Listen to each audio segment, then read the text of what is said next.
to quickly jump into some of the common misconceptions people have about Islam and Muslims, right? So one of the misconceptions people have is that Islam is a new faith.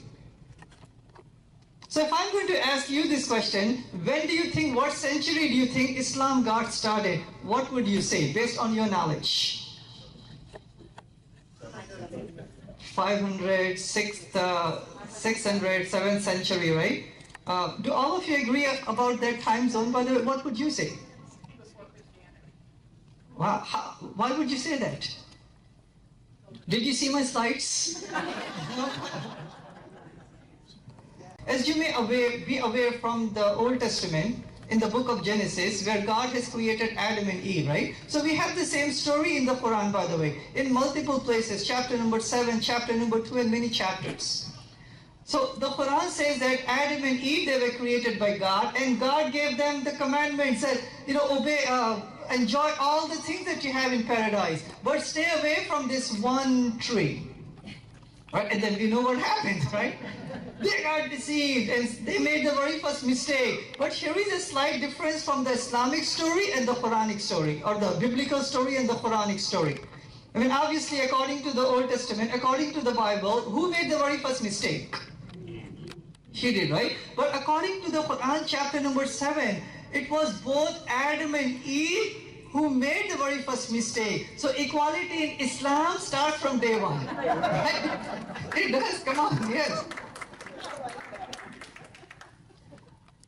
But after they made the mistake, they both realized that they have committed a sin, and they repented directly to God without any mediator. And according to the Quran, chapter number 7, God forgave them. God forgave them. So in Islam, we don't have the concept of original sin. We have the concept of original goodness, that every child is born with a good heart, good mind, clean slate. And only after they make their very first sin, when they reach the age of puberty, that's when they are held accountable. Right? So Islam says that every child is born pure and innocent. So when Adam and Eve, as they were having children and progeny, and humanity was expanding all over the world, then God appointed prophets and messengers from the humans and gave them this one singular commandment. And that commandment was submission to one God. Obey one God alone. Do not worship idols and humans and the creation, but only submit to one God. So let me ask this question again to all of you. What do you think is one word, in one Arabic word, that signifies the submission to the one creator? What is that one word in Arabic that defines that concept of submission to one God? And nobody Googles now. All right? I'm watching you. So we say that Islam as a guidance, which means submission to one God, was given by God to the very first human, Adam.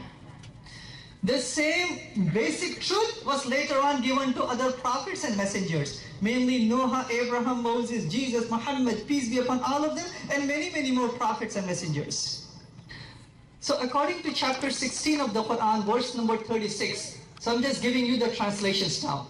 So God says in the Quran that God has appointed prophets and messengers to all the nations of the past and all the people of the past, that they should only invite people, that they should only worship one God. So we say that Islam is the faith that God has ordained for Adam and then rest of the prophets, including Prophet Moses, Jesus, and Muhammad, peace be upon all of them. Now here are some of the references from the Quran, by the way. So chapter 42 of the Quran, verse number 13.